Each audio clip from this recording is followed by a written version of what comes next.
질문 드릴게요. 여러분, 오늘 아침에 뭐 하셨어요? 식사하셨죠? 아침 식사. 뭐 드셨어요? 대답들 안 하셔. 또 혼자만 만난 거 드셨구나. 네. 그 만난 거 드실 때 목사 얼굴 생각 안 나셨구나? 알겠습니다. 근데 여러분, 어제 저녁에는 뭐 하셨어요? 금요일에는 뭐 하셨어요? 텔레비 보고. 목요일에는? 윤석열이 텔레비 보고 예, 목사님. 요새 TV만 틀면 그 얘기 나오니까, 뭐 TV 보시고 이것저것 하셨을 거예요. 근데 속으로 또 이렇게 생각하실지 모르겠어요. 또 오늘 왜 그런다냐? 뭐 조사하냐? TV만 틀면 왜 조사 했었는데. 나라를 위해서, 나라의 안정을 위해서 기도할 때입니다. 여튼간에, 우리가 좀 그런 것 같아요. 누군가가, 방금 제가 여러분한테 그랬던 것처럼, 누군가가 내 일거수일투족을 막 속속들이 알려하고, 막 그것을 물어보면요, 우리는 사실은 굉장히 불편하게 느낄 때가 많은 것 같아요.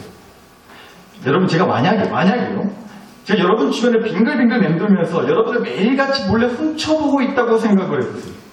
여러분이 집에서 뭘 하고 계신데 창문 바깥에 제가 이렇게 멀뚱히 서서 여러분을 뚫어지게 쳐다보고 있는 거예요. 낮이나 밤이나 아침이나 새벽이나 여러분 집 밖에서 창문 밖에 보니 제가 여러분을 뚫어지게 쳐다보고 있다고 생각해보세요. 등골이 오싹하지 않겠어요? 그래서 여러분이 내가 뭘 잘못 봤나, 이 시간에 우리 목사님이 왜 우리 집 밖에 서 있다냐 하고 눈을 막 비비고 다시 봤더니 제가 사라지고 없는 거예요. 내가 잘못 봤는 것도 헛것이다. 내 목사님 적당히 좋아해야지, 너무 좋아하니까 막 얼굴이 아른아른거려 쌓는 거야.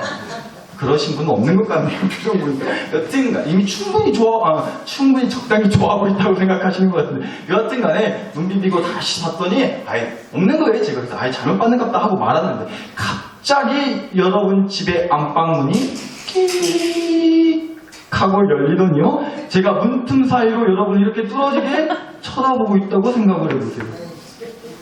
공포영화요? 뭐요? 그죠? 아마 만약에 제가 정말로 그런다면 여러분은 정말 일말의 망설임도 없이 고민도 없이 바로 저를 신고하실 거예요.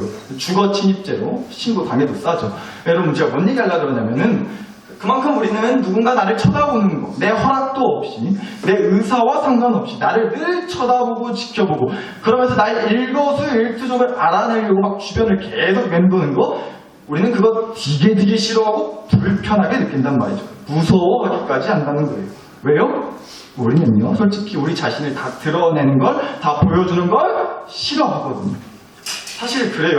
제가 뭐 여러분 집 주변에 빙빙 맴돌고 감히 말도 안 되게 허락도 없이 여러분 집 안방에 몰래 숨어 들어가 있고, 그러면 당연히 안 되는 거죠. 목사, 할애비가 와도 그런 짓은 하면 안 되는 거예요. 불법이에요. 그런데 그게 설령 법적으로 하나 문제가 없는 일이라 할지라도 저는 그렇게 하지 않겠다니까요. 왜요? 저도 알거든요. 저도 여러분이랑 똑같은 마음이거든요. 누가 내 집에 허락 없이 들어오는 거, 누가 내 허락도 없이 나를 하루 24시간 1년 360을 그렇게 뚫어지게 지켜보는 거, 나의 일거수일투족을 어떻게든 알아내려고 뭐라도 알아내기 위해서 막 내가 했던 짓들, 남몰래 먹었던, 남몰래 했던 그런 부끄러운 짓들까지 누가 알게 되는 거, 우리 그거 되게 싫어한다니까요. 여러분, 저희 집 첫째가, 예원이가요, 매주, 정말 어제도 했어요. 매주 토요일마다 하는 게 있어요. 언젠가부터 빼먹지 않고 빠짐없이 토요일마다 꼭 이 짓을 하더라고요. 토요일에는 학교를 안 가잖아요. 그러니까 시간이 널널한 거예요. 그래서 아주 작정을 하고 이 짓을 매주 토요일마다 하더라고요. 뭐냐면요, 자기 책상 정리해요. 기특하죠. 시키지도 않았는데 자기가 알아서 책상 정리도 하고. 근데 사실 딱히 그렇게 기특하다 싶지 않은 게 또 뭐냐면요, 그렇게 한바탕 다 자기 책상을 정리하고 나면요, 저는 정말로 이해가 안 가는데, 아직도 정말 그 조그마한 코딱지만한 책상에서 쓰레기가 이만큼 나와요. 도대체 그 많은 쓰레기들이 어디 있다가 다시 부활해가지고 나타나고 또 나타나고 그런지를 모르겠는데, 여튼간에 청소를 다 하고 나면 이제 쓰레기가 나와요. 그럼 그 쓰레기를 바리바리 싸 모아가지고 저를 부르는 거예요. 버려달라고. 이게 누가 청소하는 거예요? 쓰레기 버리는 것까지 청소에 포함되는 거 아닌가요? 그런데 쓰레기 버리는 건 꼭 아빠한테 시키더라고요. 보통 목사를 하나님의 종이라고들 많이 말씀하시는데, 저는 그렇게 저희 딸내미의 종으로 살고 있습니다. 목사가 그렇게 살고 있어요. 여튼간에. 저희 딸이 매주 토요일이면 어김없이 빠짐없이 자기 책상을 정말로 그렇게 정리하고 청소를 하는데요. 그런데 한 가지 지켜야 될, 절대적으로 우리 모든 가족이 꼭 지켜야 할 규칙이 하나 있습니다. 뭐냐면요, 자기가 그렇게 자기 책상을 정리하고 청소하는 동안은 절대로 자기 자기 방에 아무도 들어오지 말라는 거예요. 혹시라도 들어가면 화 있을진저 큰일 납니다. 안 그래도 요즘 조금 컸다고 아직 사춘기까지는 아니고 한 2춘기까지는 온 것 같아요. 그리고 제가 눈치 보면서 함부로 저희 딸 방에 절대로 안 들어가거든요. 근데 자기가 이제 자기 책상 청소할 때는요, 정령 들어올 자는 죽을지니라. 거의 하나님의 명령에 가까울 정도로 아무도 들어오지만 지금부터 엄포를 놓고 문을 쾅 닫고 들어가요. 그럼 들어오지 말라는 거예요. 그리고 나서 이제 책상 정리 다 끝나고 나면 저도 호출하는 거죠. 아빠 쓰레기 버려줘. 이러고 선다고요, 제가. 근데 여러분, 무슨 뜻일까요? 왜 저희 딸이 자기 책상을 청소하고 정리할 때 아무도 들어오지 못하게 막는 걸까요? 왜겠어요? 보여주기 싫은 거죠. 그게 심지어 가장 가까운 가족이고 아빠라고 할지라도 어지럽혀져 있고 정리되지 않은 뒤죽박죽인 자기 책상을 아무에게도 보여주기가 싫은 거예요. 마찬가지라니까요. 우리도 그렇지 않나요? 내 치부, 내 형편없는 그런 약점들, 단점들, 죄악들, 그리고 내 상처와 눈물들 괜히 드러나면 내가 얼마나 악하고 못된 마음을 먹은 인간인지가 까발려질까봐 보여주기 싫은 거예요. 괜히 드러나면 내가 남들한테 약하고 초라한 사람처럼 보일까봐, 괜한 동정심에 남들이 나를 불쌍하게 보는 게 싫으니까 보여주기 싫다고요. 그래서 나의 뒤죽박죽 망가진 모습, 나의 더럽고 형편없는 모습이 들춰지고 알려지는 걸 우리는 그래서 싫어한다라는 겁니다. 그런데 여러분, 바로 그래서 우리가 때로는 그래서 하나님이랑 알게 모르게 왠지 모를 거리감을 두게 되고, 하나님이 그래서 때때로 불편하게 느껴지기까지 하는 것 같아요. 왜요? 하나님은 그럼에도 툭하면 나를 드러내려고 하시거든요. 나를 들춰내시려고 한단 말이에요.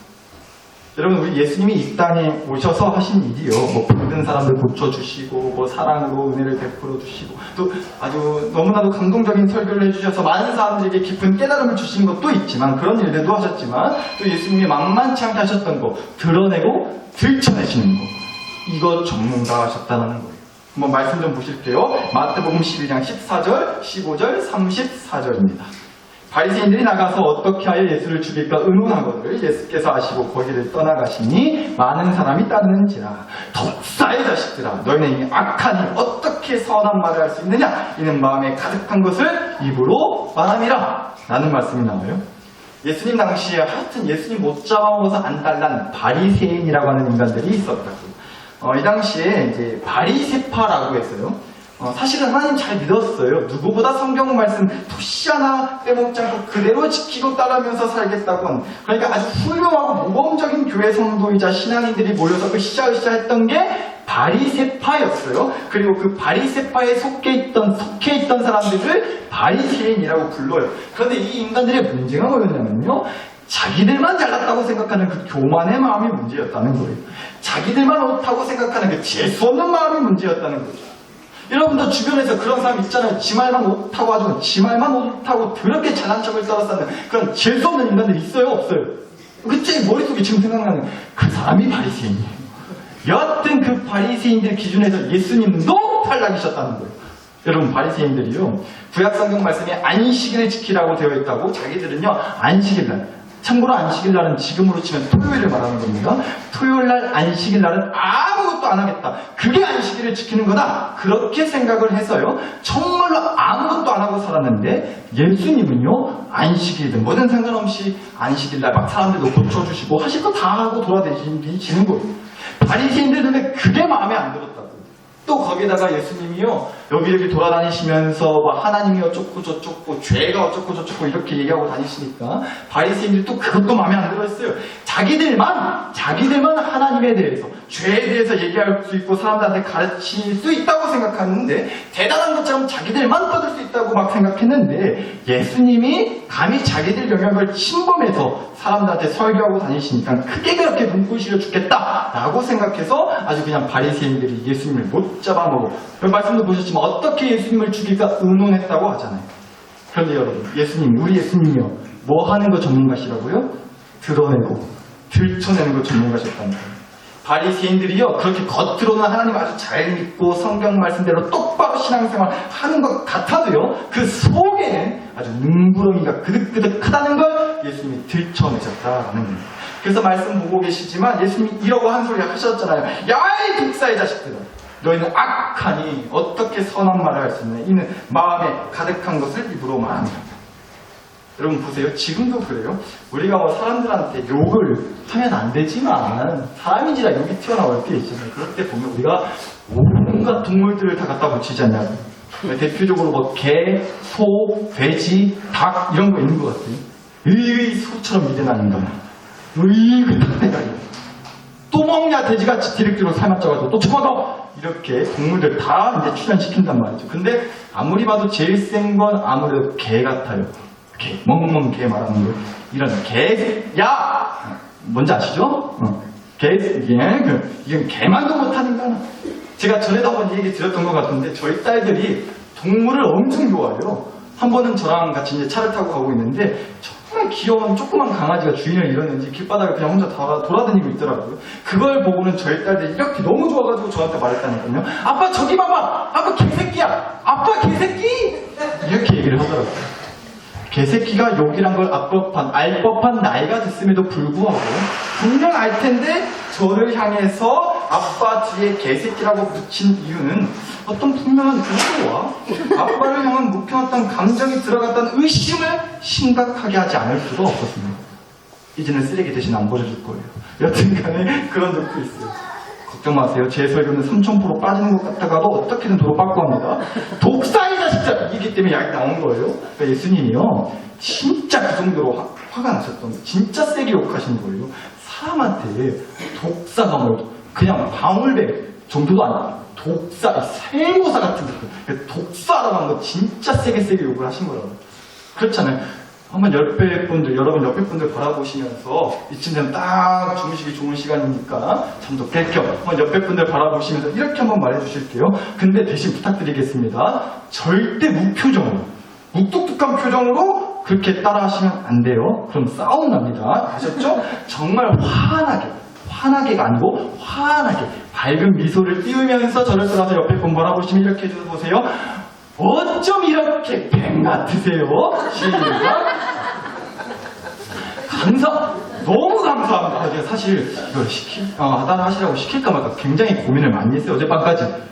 원체 순종을 잘하시는 착하신 여러분들이 목사가 앞에서 하랬다고 정말로 따라하실까봐 거의 다 안 해주셔서 감사합니다. 근데 간간히 좀 들린 것 같긴 해. 이때가 기회다 싶어가지고 얼른 하신 분들이 혹시 안 계실 줄로 믿고 여튼간에 사람 면전에다 대놓고 사람한테 야이 뱀새끼야 독사의 자식 얼마나 정말 심한 욕이냐고. 뱀은 특히나 왠지 모르게 기분 나쁜 동물이지 않냐고. 막 뱀을 뚫을 때 막 귀엽고 사랑스러운 느낌은 사실 아니잖아요. 예수님이 바리새인들한테 야 이 독사의 자식들아, 우리 식으로 좀 세게 말하자면 야 이 뱀새끼들아 이렇게 얘기하셨다는 건요, 예수님이 바리새인들 안에 있는 그 눈구렁이 같은 그 같은 속내를 드러내고 들춰내셨다라는 거예요. 왜요? 왜 그렇게까지 하셨을까요? 말씀 마저 보시면요. 마태복음 15장 7절에서 9절입니다. 외식하는 자들아, 이사야가 너희에 관하여 잘 일어났도다. 일렀을 때 이 백성이 입술로는 나를 공경하되 마음은 내게서 멀도다. 사람의 계명으로 교훈을 삼아 가르치니 나를 헛되이 경배하는도다. 라고 하셨대요. 왜 뱀같이 간교하고 간사하다고 그렇게 뭐라 하셨냐면요, 바리새인들이 외식하는 자들이었거든요. 외식하는 자들. 무슨 뜻이죠, 외식? 집 밖에서 밥 먹는 거 그 외식 말하는 거 아니고요. 쉽게 말해서 겉과 속이 다른 인간들이라는 얘기예요. 겉으로는 뭐 하나님 말씀대로 살고 어쩌고 저쩌고 하지만 사실 그 속은, 그 속마음은 사실요, 바리새인들 자기들끼리 짝짝꿍 해가지고요, 야 이렇게 해야 된다, 하나님 믿으려면 저렇게 해야 된다, 자기들 입맛 따라서 만든 법을 가지고요, 자기들이 만든 법대로 해야 마치 하나님 말씀대로 사는 것처럼, 봐라 우리는 이 법 잘 지키고 살지 않느냐, 그러니까 우리를 본받으라고, 우리를 따르라고, 그렇게 그따구 짓거리를 하니까 예수님이 에라이 독사의 자식들아 있는 대로 욕을 하셨다라는 겁니다. 그러니까 보세요, 우리 예수님이요 이렇게 드러내기 전문가시라니까요. 그런데 바리새인까지 얘기할 것 없이 우리라고 별 수 있겠냐, 우리라고 바리새인과 크게 다를 수 있겠냐는 겁니다. 우리 예수님이 드러내기 전문가신데 어떻게 우리가 꽁꽁 싸매고 감춘다고 해서 안 들킬 자신이 있다고 말할 수가 있겠냐는 겁니다. 특히 우리 여자 성도님들, 만약에 제가 여러분 집에 신방을 가가지고 참 목사가 눈치도 더럽게 없이 집사님 안방 구경 좀 해도 될까요? 라고 한다고 해보세요. 어떠실 것 같으세요? 목사님이 거실에만 있지 설마 안방까지 들어봤어? 하고 거실만 치웠는데 큰일 났네. 지금 방이 완전 돼지우린데 이거 어쩌면 좋냐고. 근데 뭐 마지못해 제가 사정하면 뭐 보여주실 수 있을지 모르겠어요. 근데 여기만큼 안방까지 오케이 좋아요 괜찮은데 여기만큼은 절대로 목사고 목사 할애비가 오고 절대로 여긴 내가 보여줄 수 없다 하는 데가 있으실 것 같아요. 있죠? 아닌 척 하지 마시고 조사하면 다 나옵니다. 제가 다 알아요. 여기만큼은 하늘이 두 쪽이나 난 절대로 여기는 보여줄 수 없다 하는데 다 있으시잖아요. 우리 여자 성도님들 어디에요? 냉장고지 않아요? 냉장고? 이건 주님도 안 되는 거잖아요. 그쵸? 주님도 여기 안 되는 거 아니에요? 그런데 감히 제가 여러분 허락도 없이 여러분 집에 냉장고를 덥석 이렇게 문을 열어줬겠다? 마침 우리 교회에 이렇게 큼지막한 십자가도 있어요. 십자가 이런 거 걸어놓을 게 아니라 목사를 걸어버려야죠. 어디 감히 허락도 없이 남의 집 냉장고를 이렇게 팍 열었어요. 어디 감히 냉장고를 열기를 제가 그렇게 눈치 없는 목사가 아닙니다. 감히 주님도 함부로 손댈 수 없는 여러분 집의 그 냉장고를 저도 굳이 경험하고 싶지는 않아요. 왜냐하면 이미 저희 집 냉장고를 통해서 충분히 넘치게 경험하고 있기 때문에 그래요. 이건 뭐 냉장고가 아니라 거의 냉창고 같아요. 안쓰러워 죽겠어요. 반창통들을 보면 도대체 언제 출입할 수 있을지 참 안쓰럽더라고요. 제가 또 너무 신나서 감히 함부로 주둥이를 놀렸습니다. 집에 가기가 살짝 두려워지는데 여튼간에 우리가 여러분 솔직히 그렇지 않나요? 각자만의 냉장고가 다 있지 않나요? 누구에게도 드러내고 싶지 않고 누구에게도 보여줄 수 없는 외식하는 나의 모습. 믿음이 내 안에 없는데 믿음이 있는 척. 내 안에 온갖 문제와 아픔이 상처가 가득한데 하나 문제도 아픔도 상처도 없는 척. 행복한 척. 여전히 속은 다 문드러지고 썩을 대로 썩고 골물 대로 골맞는데 예배 한번 드리는 걸로 괜찮은 척. 그렇게 척하면서 절대로 보여주기 싫은 나만의 냉장고가 우리 안에 다 있지 않냐. 그런데 남들 눈은 어떻게든 피하고 속일 수 있을지 모르겠어요. 목사 눈도 속일 수 있죠. 그런데 우리 주님의 눈은 피할 수가 없겠다는 겁니다. 계속 말씀드리지만 우리 주님은 드러내기, 들춰내기 전문가시거든요. 그래서 다 꿰뚫어 보신단 말이에요.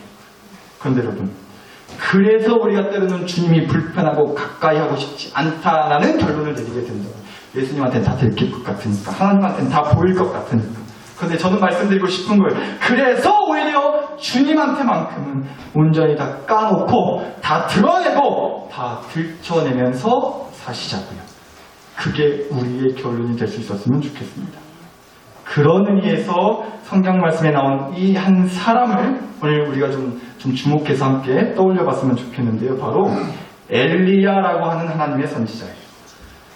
이 대단하신 선배님이었어요. 엘리야 선지자가. 이스라엘 나라가요. 유다 나라, 남쪽 유다, 북쪽 이스라엘 나라 이렇게 두 개로 쪼개진 적이 있어요. 그렇게 나라가 쪼개진 다음에 하나님께서 이 엘리야 선배님을 선지자로 북쪽 이스라엘 나라의 선지자로 세우신 다음에 북쪽 이스라엘 나라 안에서 우상신으로 만들어서 믿고 따랐던 바알신, 아세라신이라고 하는 신이 있었는데 정말 그 신한테 손발이 부르트도록 싸바싸바하고 딸랑딸랑하는 거짓 선지자들, 사자들이랑 이 엘리야 선지자가 대결을 하게 하셨단 말이죠. 각자 제물을 준비해요. 그리고 하나님이랑 바알신 중에서 각자의 제물에 불을 내려주는 쪽이 어디인지를 대결하게 됐단 말이에요. 당연히 누가 이겼을까요? 당연히 하나님께 기도했던 엘리야 선지자가 이겼죠. 그런데 그리고 나서 당시 북쪽 이스라엘 나라의 왕의 부인이었던 이세벨이라고 하는 여자가 있었는데요. 이 여자가 있는 대로 화가 나가지고 엘리야 선지자를 죽여버린다고 난리가 난 거예요. 그랬더니요. 말씀 보실게요. 열왕기상 19장 2절 3절입니다. 이세벨이 사신을 엘리야에게 보내어 이르되 내가 내일 이맘때에는 반드시 너의 생명을 저 사람들 죽은 바알신의 선지자들 중 한 사람의 생명과 같게 하리라. 엘리야가 이 형편을 보고 일어나 자기의 생명을 위해 뭐 했다고요? 도망쳤다고 나와요. 이제 그 대결을 하고 나서 바알신을 믿는 그 거짓 선지자들은 다 죽게 되었고요. 그게 화가 나서 북쪽 이스라엘 나라의 왕의 부인이었던 이세벨이 엘리야도 죽여버리겠다고 사람들을 보냈다라는 거죠. 그래서 그게 겁나고 두려워서 엘리야 선지자가 자기의 생명을 위해 도망쳤단 말이에요. 도망쳤다고요. 그런데 그리고 나서요. 엘리야 선지자가 더 멀리, 더 깊은 곳으로 자기를 죽이겠다는 사람이 자기를 찾을 수 없을 거라고 생각하는 더 멀리 더 깊은 광야로 살기 위해서 도망을 쳐놓고는요, 이렇게 말을 했어요. 19장 3절 4절입니다. 자기의 생명을 위하여 엘리야가 도망하여 유다에 속한 브엘세바에 이르러 자기의 사환을 그곳에 머물게 하고 자기 자신은 엘리야는 강야로 들어가 하룻빛쯤 가서 한 로덴나무 아래에 앉아 자기가 죽기를 원하여 이르되 여호와여 넉넉하오니 지금 내 생명을 거두시옵소서. 나는 내 조상들보다 낫지 못하니이다 라고 얘기했대요. 엘리야 선지자가 하나님한테 이렇게 선포했다고요. 하나님, 저 죽을 거예요. 저 죽고 싶어요. 저 죽여주세요. 근데 여러분 생각해보자고요. 이 앞에 상황. 엘리야가 뭐 하기 위해서 지금 도망쳤어요? 살기 위해서 도망친 거라니까요. 죽기 싫어서, 죽고 싶지 않아서, 죽는 게 두려워서 살기 위해서 도망쳤단 말이죠. 그런데 그 엘리야 선지자가 하나님 앞에서는 뭐라고 말했다고요? 죽고 싶다고 말했다고요. 더는 살고 싶지 않다고 얘기했다는 겁니다. 뭐죠 이거? 정신이 어떻게 헷가닥한 걸까요? 죽기 싫다 했다가 죽고 싶다 했다가 입장을 분명히 해야 하나님도 죽이든 살리든 해주시지 않겠어요? 뭐지? 죽이라는 거예요? 살리라는 거예요? 분명 죽기 싫어서 도망친 사람이 죽고 싶다고 얘기를 하고 있으니까요. 근데 여러분 저는 이렇게 봤어요. 엘리야 선지자가 사실 엄청난 일을 한 거잖아요. 거짓 우상신을 믿는 그 사자들 수백 명이랑 맞짱 떠서 이겼단 말이에요. 하나님의 살아계심을 보여줬잖아요. 우상신을 믿는 왕과 그 왕의 부인의 코를 납작하게 만들어버렸잖아요. 그런데요, 그 대단하고 엄청난 일을 했어도요, 엘리야 선지자도 여하튼 사람은 사람이었어요. 선지자고 뭐고 사람은 사람이라고요. 막상 그러고 나서 자기 목숨이 왔다 갔다 하게 생겨먹었으니까요, 두려운 거예요. 그래서 도망쳤어요. 더 멀리, 더 깊은 곳으로 숨었다고요. 그런데 말씀 보셨지만요, 엘리야 선지자가 도망칠 때요, 자기 혼자 도망친 게 아니고 자기의 사환, 쉽게 말해가지고 조수 같은 사람 하나 데리고 같이 도망쳤는데 중간에 그 조수는 혼자 남겨뒀다는 거예요. 그리고 나서 엘리야 자기 혼자만 따로 더 깊은 광야로 도망쳤다라는 겁니다. 왜 그랬을까요? 저는 이렇게 보이더라고요. 자기가 그래도 명색이 선지자인데 너무 멋대가리 없이 그렇게 벌벌 떨면서 도망치는 게 창피하지 않았을까 싶더라고요. 속된 말로 쪽팔린 게 아니었을까 싶었어요. 자기의 그 연약함, 나약함, 두려움, 손이 떨리고 두 발이 떨리는 그 너무나도 초라한 믿음 때문에 담대하게 마사지 못하는 그 모습이 드러나고 들춰나는 게 너무 창피해서 그래서 혼자 도망칠 게 아닌가, 혼자 도망친 게 아닐까? 전 좀 그렇게 보이더라고요. 그래서 어쩌면 엘리야 선지자가 하나님 앞에서 죽고 싶다고까지 얘기한 거예요. 왜요? 엘리야가 누구보다 잘 알잖아요. 하나님은 드러내기 전문가시라는 거. 하나님 앞에서는 못 감추겠는 거예요. 조수야 따로 떨어뜨리면 안 보일 수 있고 안 보여줄 수 있고 하겠지만 하나님한테 못 그러는 거죠. 하나님마저 따로 떨어뜨려놓고 올 수 없는 거예요. 하나님 앞에서는 아닌 척, 괜찮은 척, 멀쩡한 척, 안 무서운 척, 믿음 있는 척 못한다라는 것을 다 포록나고 결국엔 들통나고 들춰질 거라는 것을 엘리야가 너무나 잘 아니까 차마 하나님 앞에서 고개를 들 수가 없을 만큼 창피하지 않았을까 싶어요. 죽고 싶을 만큼. 그런데 여러분, 저는 그 다음 장면을 더 주목해서 보기를 원하는 겁니다. 엘리야 선지자가 그래서 하나님한테 죽여달라고 했단 말이에요. 그랬더니요. 열왕기상 19장 5절입니다. 로덴나무 아래에 누워 자더니 천사가 엘리야를 어루만지며 엘리야에게 이르되 일어나서 먹으라 하는지라. 하나님이요, 두려움과 연약함이 다 드러나버린 엘리야 선지자한테 누구를 보내주셨다고요? 천사를 보내주셨다고요. 왜요? 죽고 싶다 했으니까 천사한테 가서 확 죽여버라고 그렇게 보내실 건가요? 천사가 엘리야를 어루만지며 너의 목을 따서 뱉어줄까? 너의 내장을 꺼내서 줄넘기 하는 거 보여줄까? 뭐 이런 거 아니잖아요 지금. 뭐 했다고요? 천사가 어루만지며 엘리야에게 이렇게 말했다고요. 일어나서 먹으라 했단 말이에요. 이렇게 들렸어요. 야야, 죽긴 왜 죽냐? 살아야지. 악착같이 살아야지. 야, 그러니까 먹어라. 일단 먹자. 죽네 마네 소리 그만하고 일단 먹어라. 야, 밥부터 먹어. 우리 살아보자. 살아내자. 저는 좀 그렇게 보이더라고요. 결국 뭘까요?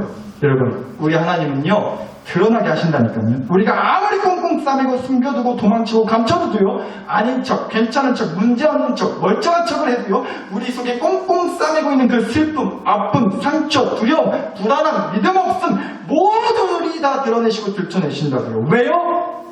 창피해 주시려고요? 혼내주시려고요? 죽여버리시려고요? 아니라니까요. 오늘 주신 말씀 다시 보시자고요. 요한복음 12장 47절. 사람이 내 말을 듣고 지키지 아니할지라도 내가 그를 심판하지 아니한다. 내가 온 것은 세상을 심판하려 함이 아니요 세상을 뭐하려 함이로다? 구원하려 함이로다. 오해하시면 안 돼요. 이 말씀을 가지고. 이 말씀은 여러분, 그러니까 우리가 하나님 말을 징하게 안 들어도 하나님은 결국 우리를 여튼 벌 안 주신다? 그런 얘기 아니에요. 저는 이렇게 봤어요. 어차피 우리는 하나님 말씀대로 지키고 완벽하게 따르면서 살 수가 없다는 거예요. 그게 우리라고요. 그게 우리의 민낯이에요. 그게 우리의 연약함이란 말이죠. 우리는 그래서 뜻대로 염려하지 말라고 말씀에 나와 있는데도 칙살나게 염려하는 거예요. 두려워하지 말라고 말씀에 나와 있는데 없던 두려움도 만들어서 두려워하고 산단 말이에요. 죄 짓는단 말이에요. 또 도망칠 거란 말이죠. 외식할 거라고요. 겉으로는 괜찮은 척, 멀쩡한 척, 안 아픈 척, 믿음 있는 척하고 살 거란 말이죠. 하나님은요, 우리가 그렇게 하나님 말씀을 안 듣고 안 지키고 살 걸 아신다는 거예요. 그런데 어떡하신다고요?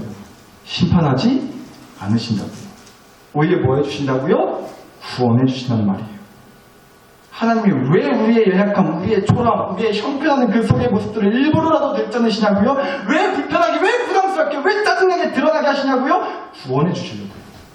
건전해 주시려고요. 야야, 봐봐라. 너 안 되지 않느냐? 너 괜찮지 않잖아. 너 외롭잖아. 두렵잖아. 못하겠잖아. 그 길이 아닌 거 너도 알잖아. 그니까 내가 너한테 온 거다. 너를 어루만져 주려고 온 거야. 우리 같이 밥 먹자. 그리고 내 손 잡고 한번 같이 살아내보자. 들춰내서 혼내시겠다는 게 아니고요. 들춰내서 하나님이 그거 어루만져 주시겠다라는 겁니다. 그러니 더 이상 척하면서 살지 말고 척하니 하나님한테 안기라고 구원해 주시겠다라는 거라고요. 사나사 그 식구 여러분 꼭 기억하시기를 바랍니다. 들춰내신다는 건 드러내서 고쳐서 주시겠다는 거예요. 마트 가서 귤합박스 살라만 해도 그렇지 않아요? 상자 뜯어가지고 안에 썩은 거 있나 없나 흔들어보고 그거 다 걸러내 준단 말이에요. 그리고 썩은 건 빼고 안 썩은 거 다시 도로 몇 개 집어넣어 주지 않냐고요. 마트 가면 꼭 그렇게 교육해주더라고요. 병원 가서도 그렇지 않냐고요. 하다못해 주사 한 방을 맞으려도요. 옷 걷어 올리라고 말을 한단 말이에요. 나의 맨살을 드러내라고 한단 말이죠. 그래야 주사를 놔줄 수가 있으니까요. 여러분 기억하실지 모르겠는데 지난 주일날 설교 시간에 제가 퀴즈를 냈었잖아요. 계란 얘기하면서요. 설교 시작할 때 뭐 계란을 삶든 굽든 뭐 날로 굽든 여튼간에 계란을 먹으려면 꼭 가장 먼저 해야 될 게 반드시 해야 될 게 뭐냐고 제가 퀴즈를 냈었는데 계란 한 판을 상품으로 걸고요. 너무나 감사하게도 많은 분들이 맞춰주셨어요. 제 생각보다 정말 많이 적극적으로 답을 많이 맞춰주셔가지고 제가 또 깨닫게 됐습니다. 역시 설교 기깔나게 한번 잘하는 것보다 계란 한 판이 훨씬 더 은혜로운 거구나 라는 걸 깨달았는데 그런데 맞추신 분이 제 기억에 아주 많이 계셨거든요. 근데 지난 주일날 제가 준비한 계란 한 판이 꼴랑 하나밖에 없어가지고 전 진짜로 한 분이나 맞히실까 싶어서 한 판만 준비했거든요. 근데 너무 다 맞히셔가지고 이번 주에 기억했다가 드리겠다고 제가 분명히 약속을 했습니다. 기억나시죠? 기억 못하시는 거 괜히 준비한 것 같네? 여튼 제가 말한 거는 반드시 지킵니다. 네, 다시 말씀드리지만 아무리 제가 기억을 되짚어봐도 도대체 몇 분이 맞추셨는지가 기억이 안 나는 거예요. 은혜롭게도 그건 기억이 안 나더라고요. 몇 분이 맞추셨는지. 제가 귀가 엄청 밝거든요, 사실. 귀가 크잖아요. 눈도 컸어야 되는데 귀가 커요. 여튼간에 여러분 중에 지난주에 분명 전 들었어요. 작게나마 계란을 깨야 먹지. 계란을 깨야지, 껍질을 까야지. 여기저기서 그렇게 다 맞추셨잖아요. 그쵸? 그렇다고 하셔야 뭐라도 받아갈 수 있고요. 그러셨죠? 지난주에 네, 그러신 걸로 알고 있습니다. 그래서 제가 준비했다니까요. 오늘 예배 끝나고 나가실 때 각 가정별로 계란 한 판씩 꼭 받아가시기 바랍니다. 교회에서 준비했습니다. 가정마다 대표해서 꼭 한 분이 가정마다 하나씩 한 판씩 가져가시길 바랄게요. 별로 마음에 안 들어요? 이제야 말씀 나오네. 감사합니다. 네, 설교 아무리 잘해도 소용없어요. 계란 한 판은 은혜가 100마디 설교보다 계란 한 판이 은혜가 더 큽니다. 뭐 좋아요. 어떻게라도 은혜 받으시면 되죠. 감사합니다. 할렐루야. 근데 여러분, 계란은 계란이고 나눠드리는 그 계란 가지고서 꼭 기억하셨으면 좋겠습니다. 역시 우리 교회 짱이라고. 이거 꼭 기억해 주시고요. 근데 진짜로 이거 꼭 기억해 주셨으면 좋겠어요. 계란은 깨져야 먹을 수, 계란은 깨져야 먹을 수 있단 말이에요. 사랑하는 나사롭게 식구 여러분, 깨져야 드러납니다. 깨고 껍질 벗겨서 하나님 귀엽고 그 꿀은 우리의 속을 드러내세요. 왜요? 그래야 살릴 수 있거든요. 그래야 건져낼 수 있거든요. 그러니 하나님이 여러분 인생의 냉장고를 열고 여러분 삶의 그 썩어 문드러진 속을 들춰내는 걸 더 이상 불편하고 부담스럽게만 생각하지는 말아주세요. 그걸 이유로 하나님이랑 거리두기 하지 마시자고요. 되어 마음껏 마음 놓고 그 하나님께 드러내보고 살자. 드러내면서 살자라는 겁니다. 그래서 이 시간 이 기도했으면 좋겠어요. 네 하나님, 저 솔직히 더는 못 해먹겠거든요. 저 너무 두렵거든요. 저 너무 걱정되거든요. 저 더는 하나님 잘 믿는 척 그런 외식 보여주기식 신앙생활 못하겠어요. 너무나 부끄럽고 죄송하지만 그게 저의 솔직한 민낯입니다. 하나님 다 드러내시고 고쳐주세요. 주사 놔주세요. 썩은 거 골라내주세요. 구원해주세요. 우리 다 함께 이런 간절한 바람으로 여러분 자신과 여러분 자녀들, 가족들, 우리 교회 식구들을 위해서 시원하게 주여 한번 부르고 그 기도 하나님 앞에 간절히 올려드리겠습니다. 함께 주여 부르고 기도합니다. 주여!